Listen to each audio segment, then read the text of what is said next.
नमस्कार मित्रांनो, आपण पाहत आहात जनतेचे प्रश्न नेत्यांची परीक्षा म्हणजेच तोंडी परीक्षा हा पॉडकास्ट. आणि आपला आजचा भाग अतिशय विशेष आहे, कारण आज आपल्यासोबत आहेत एक कुशल संघटक, त्याचबरोबरीने सर्वसामान्य जनतेशी नाळ जोडलेले आणि अतिशय आक्रमक त्याचबरोबरीने संवेदनशील असे नेतृत्व माननीय शरदचंद्रजी पवार साहेबांचे मोठे शिलेदार, माजी मंत्री व शेतकऱ्यांची बुलंद आवाज, तसेच राष्ट्रवादी काँग्रेस शरदचंद्र पवार गटाचे प्रदेशाध्यक्ष माननीय शशिकांतजी शिंदे साहेब.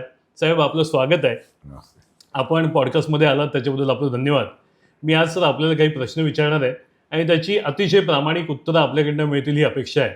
आपल्या सुरुवातीच्या काळापासून आत्ता जे प्रदेशाध्यक्ष बनल्यापर्यंतचे सगळेच प्रश्न आपण कव्हर करण्याचा प्रयत्न करणार आहोत.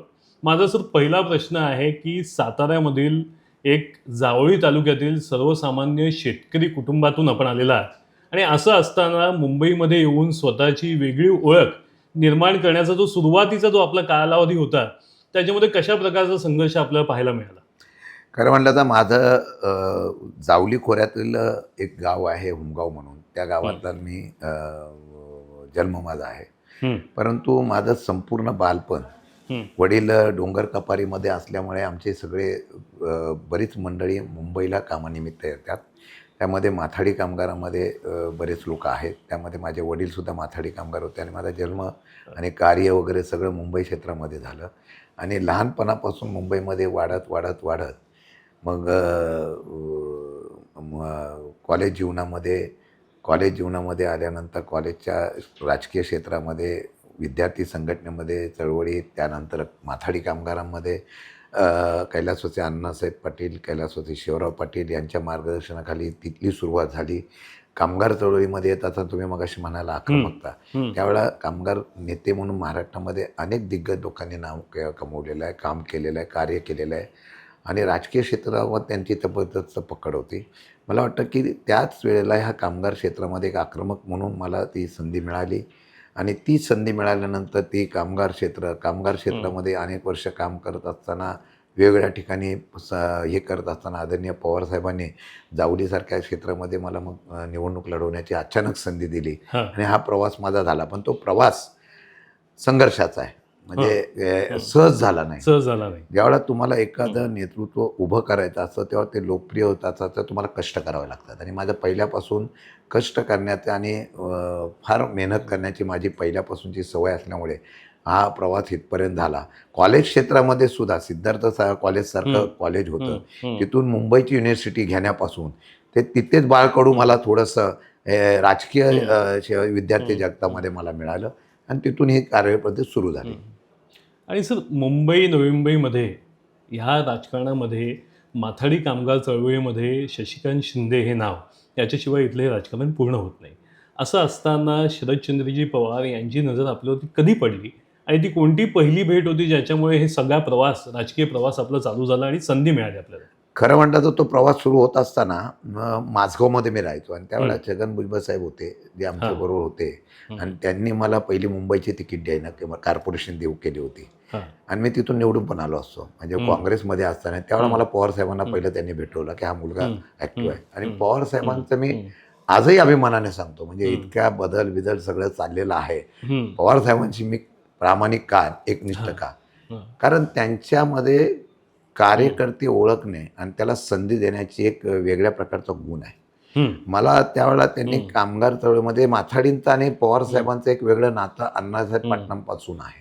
अण्णासाहेब पाटील साहेब, शिवराव पाटील साहेब असतील, यशवंतराव चव्हाणांच्या नंतर शरद पवार साहेबांनी इतकं प्रेम माथाडीवर केलं आणि आम्ही त्याचं केलं. पण ज्या वेळेला ते सभेला, पुण्यतिथीला पाटील साहेबांचे यायचे त्यावेळेला आणि प्रत्येक घडामोडीमध्ये माथाडी कामगार असेल, गिरणी कामगार असेल, याच्यामध्ये पवार साहेब इन्व्हॉल्व्ह व्हायचे. त्यावेळेला यायचे, त्यावेळेला ते बघायचे, मग त्यांना आपोआप मुख्यमंत्री वगैरे होते त्यावेळेला त्यांना कल्पना यायची कोण काम करतंय, कोण काय, मग त्या संघटनेशी अटॅचमेंट आहे ते बघून असायचे. त्यावेळेला त्यांना दिसून आलं होतं की हा जरा फार कामगार क्षेत्रामध्ये माथाडीच्या ह्याच्यामध्ये लोकांमध्ये चांगल्या प्रकारचं काम करतो असं चित्र निर्माण झाल्यामुळे पहिली भेट तुम्हाला सांगतो, म्हणजे तुम्हाला आश्चर्य वाटेल, एक पवार साहेबांच्या सभेला आमच्याकडं जेव्हा यायचे, मोर्चा एक होता पवारसाहेबांच्या ह्याच्या समर्थनासाठी सगळ्या मुंबईच्या सगळ्या कामगार संघटनेने काढला आणि पवारसाहेबांनी आपल्याकडे बघावं म्हणून मी फार मोठ्या जोरात घोषणा देतो. माझा आवाज कणखर होता, पण साहेब वरून ते बसल्यानंतर ते बघायचे आणि त्यावेळेला त्यांनी बघितलेलं होतं. मला वाटतं ते लक्षात ठेवलं असेल आणि पुढं मला माथाडी कामगार चळवळीच्या संदर्भातून काम करताना त्यांनी त्यात ताकद दिली. आणि साहेब तुमचं कोरेगावमधून 2 वेळा थेट विजय, त्यानंतर सरळ जलसंपदा मंत्रीपद आणि त्यानंतर आपल्याला जेव्हा हा प्रशासकीय अनुभव कशा पद्धतीचा होता त्यावेळेला कामकाज चालवत असताना? मी असं म्हणणार नाही, पण तुम्हाला एक खरंच सांगतो की काही लोकांमध्ये काम करण्याची क्षमता असते. संधी उशिरा मिळाली तरी तो काम करून दाखवू शकतो. हा एक. आणि काय आम्ही नेहमी साहेबांचा विश्वास किंवा लोकांचा विश्वास आणि त्याचबरोबर आपल्याला नाव कमवायचं आहे. कुठेतरी सामान्य कुटुंबातून येऊन आपण इतक्या पदावर गेलं पाहिजे म्हणून काम करायचं या भूमिकेतून मी काम करत आलो. मी तुम्हाला कल्पना नसेल की जावली तालुक्यामध्ये मला पहिली संधी मिळाली. आमचे माथाडी कामगार बरेच त्या जावली खोऱ्यात राहतात. त्यावेळेला पवारसाहेबांनी पक्ष विभाजन झाल्यानंतर त्यांना माहीत होते एक माथाडी कामगारांच्या लोकांना संधी दिली तर 5 ते 7 आमदारांमध्ये त्याचा फायदा होतो. नक्कीच. त्यांनी त्यावेळेला संधी दिली तेव्हा मला मतदारसंघातले 50% लोक सुद्धा ओळखत नव्हते. पण साहेबांचं एक वलय होतं. स्वर्गस्थ अभयसिंग राजे भोसले तेव्हा बरोबर होते. त्या सगळ्यांच्या वलयात साहेब बोलले की याला तिकीट द्यायची आपल्याला आणि हा मुलगा धडपड्या त्याला निवडून द्यायचा. तुम्हाला खोटं सांगत नाही, मी जावलीमध्ये 2 वेळा निवडून आलो. मतदारसंघ विभागला नसता तर मी तुम्हाला सांगतो आजही मी आमदार राहिलो असतो. एवढं लोकांनी प्रेम दिलं होतं. जावली त्याकडे 2 वेळा केल्यानंतर मतदारसंघाच्या वेळेला मी अध्यक्ष होतो. चांगलं काम केलं असं मला म्हणतात लोक अध्यक्षपणामुळे. पण त्यावेळेला मग कोरेगाव मतदारसंघामध्ये शालिनताई पाटलांच्या विरोधात कोण उभं राहायचं म्हणून मी मतदारसंघ बदलून तिकडे उभं राहिलो.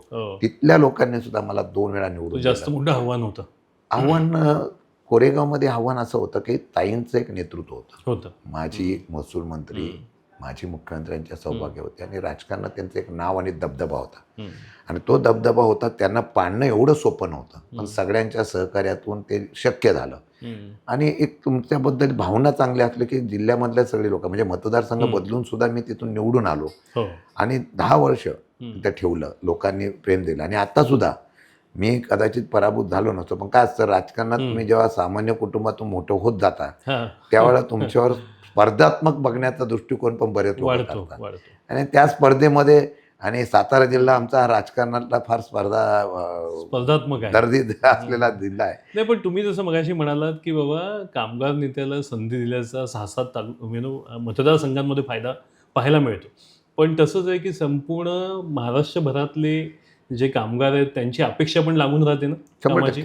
मला त्यावेळेला मला वाटलं तर मंत्रीपद देताना मला म्हणजे उशिरा मिळालं थोडंसं, कारण आमच्याकडे ज्येष्ठ मंडळी होती. पण साहेबांची इच्छा झाली ना त्याच्या ठिकाणी 3-4 टर्म झालेला त्याला द्यायला पाहिजे. अजितदादा होते, त्यांना पण वाटलं द्यायलाच पाहिजे.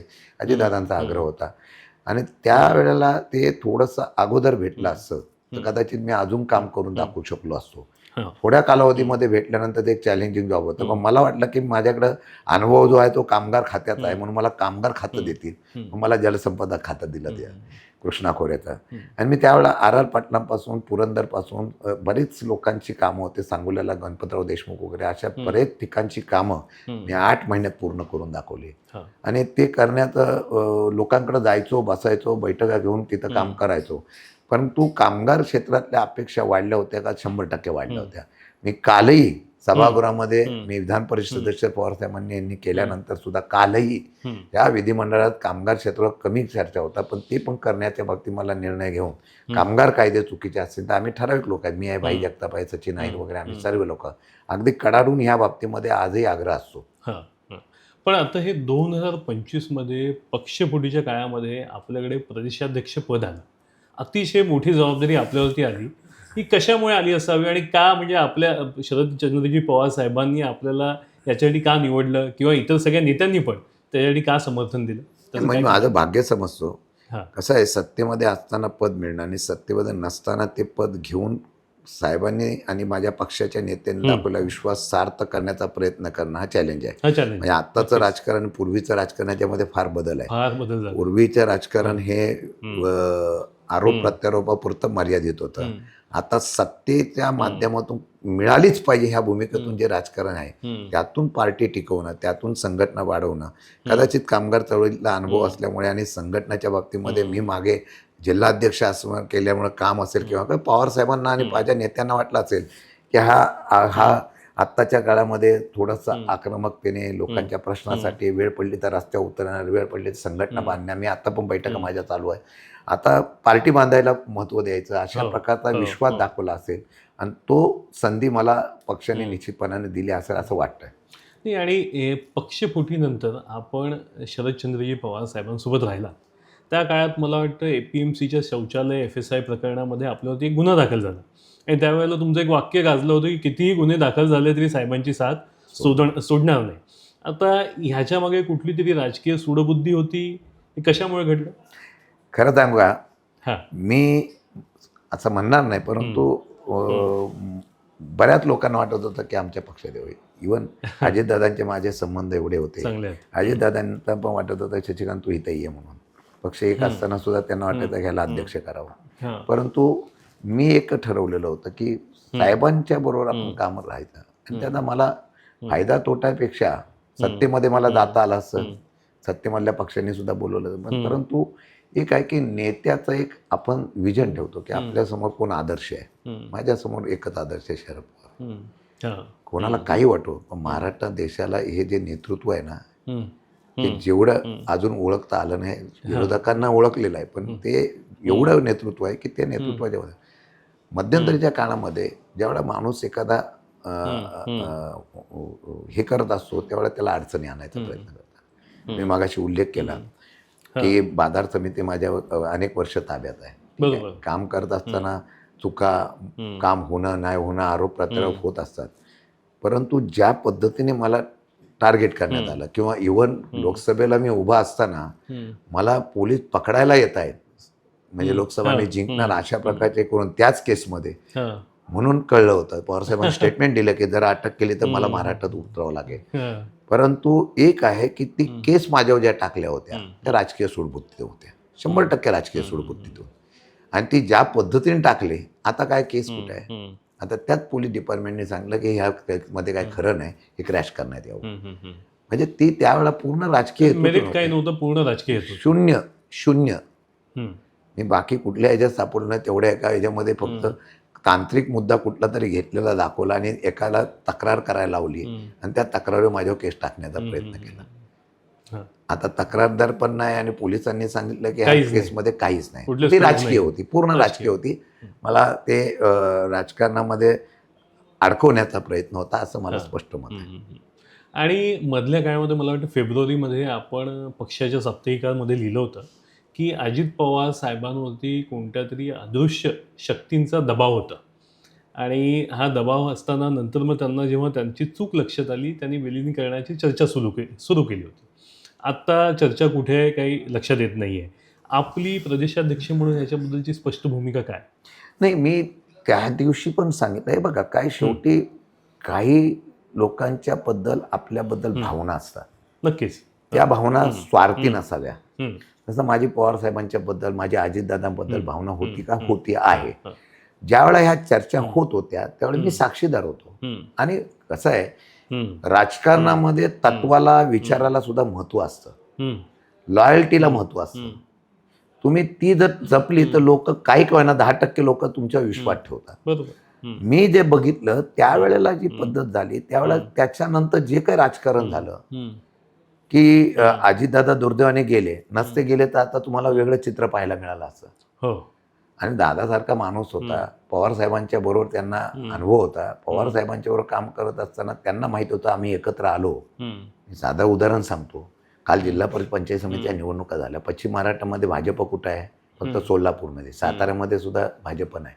म्हणजे 5 जिल्ह्यात पश्चिम महाराष्ट्रामध्ये जिथं आमची ताकद आहे, पूर्वोत्तर महाराष्ट्रामध्ये ताकद आहे, तिथंही एकत्र आलं तर चॅलेंज होऊ शकतं. आणि हे सांगितलं होतं, अदृश्य शक्ती म्हणजे दबावच होता ना. दबाव होता. असं आहे की अजितदादा आणि बाकीची लोकांच्यावर जे अदृश्य शक्तीचा दबाव होता ही वस्तुस्थिती. आणि त्यानंतर विलिनीकरण करायचं होतं तर होतं. मग मला सांगा, ते विलिनीकरणाच्या बाबतीमधली भूमिका जाहीर केली. उलट आम्हालाच दाखवलं की ह्यांनाच घाई होते, अजितदादा गेले नाही की ह्यांनी लगेच सुरुवात केली. काय, अजिबात आम्ही सुरुवात केली नव्हती. अजिबात केली नव्हती. पण काही लोकांनी पसरवण्याचा प्रयत्न अदृश्य शक्तीनेच करायला लावला की आता झालंय ना विभाजन, आता परत एकत्र होऊन देऊ नका. म्हणून जी अदृश्य शक्ती त्यावेळेला अजितदादांच्या बरोबर काम करत होती मागं, तशीच अदृश्य शक्ती आता काम करायला लागलेली आहे. बरोबर, निश्चितपणे. मध्यंतरीत मला वाटतं माध्यमांच्या समोर आपण आणि रोहित पवार साहेबांनी एकत्र येऊन एक स्टेटमेंट केलं होतं की निवडणूक आयोगासमोर नवीन जे संविधान अजित पवार गटाचं गेलेलं आहे त्याच्यामधनं ओबीसी सेल आणि मला वाटतं अल्पसंख्याक सेल गायब आहे. तर ह्यामुळे हा पक्ष कुठल्या तरी दुसऱ्या दिशेने चाललेला आहे अशा पद्धतीचं वक्तव्य आपण केलं होतं. तर याच्याबद्दल नक्की स्पष्टीकरण काय आहे? नाही, काय आहे मला पण माहीत नाही. मला पत्रकाराने विचारलं आणि तशा प्रकारचं बातम्या पण आल्या. त्याचा खुलासा त्या पक्षाने केला नाही. केलं नाही. परंतु ज्यावेळेला मला पत्रकाराने विचारलं तेव्हा मी त्यांना सांगितलं की ते जर काढलं गेलं असेल 2 सेल तर ते दुर्दैवाचं आहे. दुर्दैव आहे. म्हणजे तुम्ही तुमचा अजेंडा बदलताय असं दिसतंय. दादा जरी भाजप बरोबर गेले तरी दादांनी त्यावेळेला त्यांची काही भूमिका पुरोगामी विचाराची सोडली नव्हती. त्यांनी चव्हाण साहेबांचा फोटो कायम ठेवला होता. म्हणजे मी यशवंतराव चव्हाणांच्या विचाराचा आहे, इनडायरेक्टली शरद पवार साहेबांच्या विचाराचा आहे. आणि हे करत असताना दादांनी एक बघितलं असेल, त्यांनी मुस्लिम समाजाला सांभाळण्याचा प्रयत्न केला. त्यांनी डॉक्टर बाबासाहेब आंबेडकरांच्या विचाराची पाठराखण करतोय दाखवण्याचा प्रयत्न केला. म्हणजे मी सर्व समाजाच्या बरोबर आहे दाखवण्याचा प्रयत्न केला. पण दादा गेल्यानंतर तसा बदल होत असेल तर ते दुर्दैवाचं होतं. म्हणून आम्ही ते स्टेटमेंट केलं की हे झालेले वाक्य योग्य नाही आणि मला वाटतं ते योग्य नव्हतं म्हणून तसं उत्तर आम्ही दिलं होतं. म्हणजे मागच्या प्रश्नात ते मला एक स्पष्ट उत्तर मिळालं नाही की पक्षाचं विलीनीकरण आम्हाला पाहायला मिळणार आहे का? नाही, पक्षाचं विलिनीकरणाच्या बाबतीमधले दादा असताना 100% तुम्हाला पाहायला मिळालं असतं. ओके. आता त्यानंतर थांबवलं कोणी? त्यावेळेला त्यांनी थांबवलं आणि त्याच्यानंतर आम्ही आता परत ते काय होतं, तुम्ही ज्यावेळेला एका वेळेत चालता, आमचा तोटा काय झाला सांगतो. पक्ष विलीनीकरणाच्या ह्या वावड्या चर्चा सातत्याने आल्यामुळे आमचा कार्यकर्ता, आमचा नेते, आमचे पूर्ण डिमोरलाइज झाले. त्यांना असं वाटलं सगळे शांत झाले, काय आता काय होतं काय नाही. ह्या सातत्याने बातम्या येतात म्हणून आम्ही आता हा विषय स्टॉपच केलेला आहे. आता आम्ही संघटना स्ट्रॉंग, आमचा नेता स्ट्रॉंग आहे ना, आता महाराष्ट्रभर फिरणार आहेत ते. म्हणजे आम्ही आमच्या पद्धतीने पक्ष काय स्ट्रॉंग करू शकतो, दाखवू शकतो हे त्याच्याबद्दल सांगा ना की आत्ताचा अजेंडा काय पार्टीचा? अजेंडा आमचा एवढाच आहे की जी स्पेस आहे विरोधी पक्षाची आज महाराष्ट्रामध्ये उभी करायची ती 100% करायला तुम्हाला पाहायला मिळेल. म्हणजे आज आम्ही संघटनेच्या माध्यमात अनेक लोक सोडून गेलेले आहे. काय तुम्ही जोपर्यंत तुमचा पक्षाचं हे अस्तित्व उभं करत नाही तोपर्यंत तुमच्याकडे येणारा फ्लो जो असतो तो थांबलेला असतो. या देशात राज्यात किती काय केलं तरी 20% जनता ही प्रवाहाच्या विरोधात असते. ती 20% जनता तुमची विभागलेली आहे, ती एकाच खाली कशी येईल त्यासाठी तुम्हाला मेहनत करावं लागेल. 1-1.5 वर्ष तुम्ही मेहनत करा, पक्षाचे विचारधारा पोचवा, पक्षाचा विश्वासार्हता पोचवा. विरोधामध्ये सरकारच्या विरोधात चुकीचं झालं की त्याच्याविरोधात आवाज उठवला पाहिजे. आणि विरोधकांना सत्तेमधले लोक एवढी मस्तीमध्ये आहेत की ते आपोआपच तुम्हाला सगळे विषय काढून देतात. रोज काही ना काहीतरी विषय असतो. त्याच्याविरुद्ध जनतेला फक्त उभं करायचं आहे. बरोबर, निश्चितपणे. आणि सातारा जिल्हा परिषद अध्यक्ष प्रिया शिंदे यांच्या बोगस ओबीसी दाखल्याबद्दलचा मुद्दा आपण मध्यंतरीत काढला होता. आता ह्याला आपण खरोखर कोर्टामधनं आव्हान देणार आहात? याची रूपरेषा कशी असणार आहे? हे कसं आहे, सत्तेचा किती उपयोग दुरुपयोग होतो तो आम्ही पाहिला. बघा, सदतीची मेजॉरिटी असताना सुद्धा तुम्ही सत्ता घ्यायला जाता. बरोबर. आमचं अलायन्स पहिलं झालेलं असताना सुद्धा आम्हाला अध्यक्षपद पाहिजे हट्टाच करता. त्याच्यानंतर काही लोक असे बोलले की शशिकांत शिंदे आले म्हणून आम्ही त्याच्याकडे विचार केला. हे सरड्यासारखे रंग बदलण्याचा प्रकार आहे ना, तो दुर्दैवाचा आहे. माणसाने कसं जे आहे त्या विषयाशी शिकप राहिला पाहिजे. दाखला काय, आता काल सीसीटीव्ही फुटेज पण आम्हाला मिळत नाही, बोलले ते कॅमेऱ्यात बंद होता. म्हणजे किती प्री प्लॅनिंग हा सत्तेचा उपयोग होतो. दाखलेच्या बाबतीमध्ये 20 तारखेला दाखला त्यांना मिळाला सकाळी. म्हणजे ज्या दिवशी त्यांनी उमेदवारी करायची त्या दिवशी आदल्या दिवशी दाखला मागून घेतलेला आहे. रात्री 1:30 वाजता दाखला मिळाला. 24 तास काम करणाऱ्या सातारा जिल्ह्यातलं पहिलं प्रशासन आम्ही बघितलं की महाराष्ट्रामध्ये 24 तास काम होत आहे. 1:30 वाजता रात्री त्यांना दाखला मिळाला असेल, मग तो बोगसच आहे ना. त्याला चॅलेंज केलेलं आहे. आमच्या पडतरे म्हणून आहे, त्यांनी चॅलेंज केलेली आहे त्याला. आता मध्यंतरीत मला वाटतं हिवाळी अधिवेशनात तुम्ही म्हाडाची घरं परस्पर विकली जातात या रॅकेटचा पर्दाफाश केलात. आता याच्यावरती सरकारकडनं कुठलं ठोस स्पष्टीकरण मिळालेलं आहे की अजून देखील त्या प्रश्नावर दोन विषय मी घेतले होते. एक सिडकोच्या घरांचा दर गरिबांसाठी असावा, त्या संदर्भामध्ये हो. रेट कमी करावा. तिथे रेट त्याचा जास्तच कमीत आहे. कमी माझ्या माहितीप्रमाणे 1100 कोटीचा फायदा झाला लोकांना. झालं. 10% कमी केले. हम्म. गरीब लोकांना घरं मिळाली. आणि म्हाडाच्या घराच्या संदर्भातला विषय असा होता हम्म. की म्हाडाचं आरक्षित घर जे असतं ते घरं विकासकाला ज्यावेळेला आपण देतो त्यावेळेला ती विकासकाने म्हाडाला द्यायची आणि म्हाडाने ते गरिबांसाठी ऑक्शन करायचे. काही ठिकाणी ही घरच दिली गेली नाही, काही ठिकाणी हा नियमच पाळला नाही आणि काही ठिकाणी घरं पडू नये. म्हणजे मी तुम्हाला आश्चर्य वाटेल, म्हाडा आणि हे का करत नाही सिडको वगैरे, आज 1.5 का 2,000 घरं पडू नयेत, पडू नये, बांधलेली आहेत, पण त्याचं ऑप्शन करत नाही. काय करतायत मला कळत नाही. लोकांचा समज आहे की बिल्डरची स्वस्त आहे त्याच्यापेक्षा, हो इतके रेट आहेत हो, सिडकोचे. नाही पण ती ऑप्शनला काढा तरी ना, काढा, तुम्ही काढा. हो. लॉटऱ्या काढा ना. ते पण आता ते करत पडायला येतील तोपर्यंत हे काढत नसतील तर दुर्दैव आहे. नाही. नक्कीच नक्कीच गतिमान सरकार आहे. आता कोल्हापूर दौऱ्यात मला वाटतं कार्यकर्त्यांनी काही आपल्याकडे भावना व्यक्त केल्या किंवा आम्हाला पक्षामध्ये ह्या पद्धतीची वागणूक आहे किंवा संधी मिळत नाहीये, तर त्याच्याबद्दल आपण काय काम करतो? नाही, बऱ्याच लोकांच्या भावना आहे. शेवटी बघा, कार्यकर्त्यांना मोकळीकतेने बोलायला द्यावं म्हणून हे माझी प्रयत्न चालू आहे. शेवटी कार्यकर्त्यांची खंत किंवा कार्यकर्ते नेत्यांचं बोलणं ऐकल्याशिवाय आम्हाला तरी कळणार काय? ही वस्तुस्थिती आहे. इतर पक्षापेक्षा आम्ही पक्ष हा एवढ्या मजबूतीने, इतर पक्ष मी एवढ्यासाठी म्हणतो ते ज्या पद्धतीने चालवत आहेत तेवढं चालवण्यासाठी आम्ही कमी पडतोय. परंतु भावना उभी करण्याचा पवार साहेबांच्या माध्यमातून हा प्रयत्न आमचा असेल. ही खंत काही लोक म्हणतात, ही वस्तुस्थिती ऐकून घेऊन त्यात सुधारणा करण्याचा 100% आम्ही प्रयत्न करणार आहोत. कोल्हापूरचा विषय, अनेक जिल्ह्याचा विषय आहे. लोकांचं म्हणणं आहे पार्टीने लक्ष दिलं पाहिजे, पार्टीने वेळ दिला पाहिजे, नेत्यांनी वेळ दिला पाहिजे, आमच्याकडे बघितलं पाहिजे आणि सातत्याने संपर्कात राहायला पाहिजे. या सगळ्या सुधारणा तुम्हाला काही महिन्यात पाहायला मिळतील. आणि एक युवकांसंबंधितला प्रश्न आहे की राज्याबाहेर सातत्याने जाणाऱ्या नोकऱ्या आणि उद्योगधंदे याच्यामुळे राज्यातला तरुण हा चिंतेमध्ये आहे. ह्याबद्दल कुठली पक्षाची स्पष्ट भूमिका आहे का की ह्याच्यामध्ये कशी सुधारणा करता येईल? तुम्हाला मी सांगू, आमच्या तरुणाला आता जाती धर्मामध्ये अडकून टाकलेलं आहे. बरोबर. स्वतःच्या राजकारणात दुर्दैव आहे. मला असं वाटतं की तरुणांनी हा विचार केला पाहिजे. आहेत त्या नोकऱ्या आपल्याला मिळून द्या ना पहिल्या. मी बाहेर जातात, बाहेरच्या नोकऱ्या येतील वगैरे हा नंतरचा विषय आहे. शासकीय कार्यालयामध्ये सुद्धा आपल्याला मिळत नाही. दर वेळेला सांगता इतक्या भरत्या करत नाहीत. का तर शासनाचा आर्थिक भार पडला, कायम स्वरूपातले जर कर्मचारी झाले तर ते शासनाला परवडत नाही. म्हणून कॉन्ट्रॅक्ट सिस्टीम आता सरकारी कार्यालयापासून सगळीकडे झालेलं आहे. याच्यावर आवाज उठवला पाहिजे. कारण ग्रॅज्युएशन झाल्यानंतर नोकऱ्या काय, तर मी सरकारच्या कार्यालयापासून सुरू केलं आणि त्याला पॉलिसी ठरवायला पाहिजे. दुर्दैवाने पॉलिसी ठरवली जात नाही. आता कामगार कायदे तर मोडूनच काढलेले आहेत. पण जर राज्यामध्ये व्यवसाय येतो, उद्योगधंदा येतो, त्याचा फायदा हा आपल्या लोकांना होतो का याचं कधीतरी ऑडिट करणं गरजेचं आहे. दुर्दैवाने तसं महाराष्ट्रामध्ये होत नाही. आम्ही दाखवतो एवढे उद्योग आणले, दावोसला गेले एवढे उद्योग आणले, पण त्याचा राज्याला किती फायदा झाला, महाराष्ट्राला किती फायदा झाला, किती बेरोजगारांना फायदा झाला, इतक्या नोकऱ्या उपलब्ध होतील, झाल्या कुठं, याचा कधीतरी ऑडिट होणं गरजेचं आहे. ज्यावेळेला हे सत्य परिस्थिती येईल तेव्हा राज्याच्या प्रमुखांनी म्हणजे मुख्यमंत्र्यांनी याच्यावर काय काढलं पाहिजे, पर्याय काय काढला पाहिजे, तर ते लोकवियोग सरकार होईल. मला वाटतं हे बघायला आता वेळच नाही. सध्या एवढं फास्ट सरकार आहे की आता महामार्ग एवढे मोठ्या स्पीडने झालेले आहेत. 1-1 लाख कोटीचे महामार्ग झाले आहे. त्या महामार्गावरून फक्त तुम्ही जायचं आणि बेरोजगारी वाढते एवढं पाहायला मिळणार. एक शेवटचा प्रश्न माझा आहे की आपण मगाशी एक पॉलिटिकली करेक्ट आन्सर दिलं की आपलं सध्याचं विजन पार्टीचं आहे की ऑपोजिशनची स्पेस जी आहे ती ॲक्वायर करायची आहे. पण याच्यामध्ये त्याच्या पलीकडचा प्रश्न म्हणून की बाबा पॉलिटिकल स्पेस अक्वायर करण्यासाठी कुठला अजेंडा आहे का आणि तुमची स्वतःची विशिष्ट अशी कोणती राजकीय महत्वाकांक्षा आहे का? मी तुम्हाला सांगू का, तुम्हाला जे पद मिळतं ना तीच राजकीय महत्वाकांक्षा असायला पाहिजे.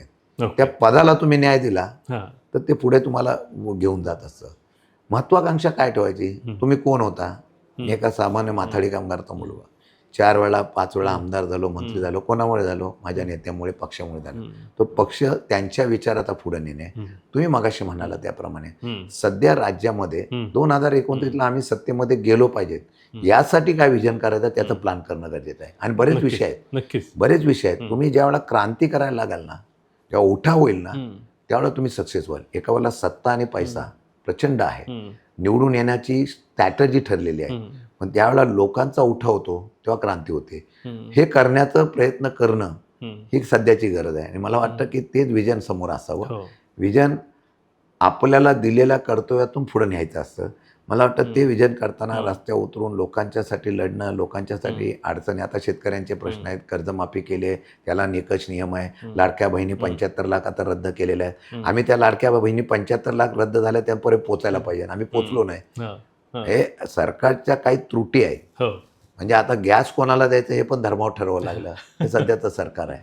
म्हणजे हे असे अनेक प्रश्न आहेत, पण त्या प्रश्नावर फक्त जनजागृती करून लोकांमध्ये एक वेगळ्या पद्धतीचा इमेज पक्षाची उभी केली तर काय अडचण नाही. मला एक खात्री आहे, तुम्हाला सांगू का, शरद पवार एक नाव जे आहे ना ते काही करू शकतं, जे आमचा चेहरा आहे. निश्चितपणे. आणि ज्यांना प्रतिकूल परिस्थितीमध्ये संधी मिळते आणि जे मेहनत करतात तेच अनुकूल परिस्थिती निर्माण करतात. सो आता हे तुमचं मी सुरुवातीला पहिल्या प्रश्नापासून जे ऐकतोय, संघर्ष आणि प्रतिकूल परिस्थिती, तो प्रवास जो आपला आहे तो पुढे पण चालत राहणार आहे असं निदर्शनात येत आहे. तर निश्चितपणे आज आपण आमच्या प्रश्नांची अतिशय सुंदर उत्तरं दिलीत, अतिशय पारदर्शकपणे सगळी माहिती आम्हाला दिलीत, तर त्याबद्दल आपलं निश्चितपणे धन्यवाद आहे. आणि आपल्याला मित्रांनो जर हा एपिसोड आवडला असेल, असेच एपिसोड जर बघायचे असतील तर आपण नक्कीच लाईक आणि सबस्क्राईब करा आणि आम्हाला पाहत राहा. आजचा हा तोंडी परीक्षेचा एपिसोड आपल्याला कसा वाटला त्याच्याबद्दल पण नक्कीच आम्हाला लिहा. धन्यवाद.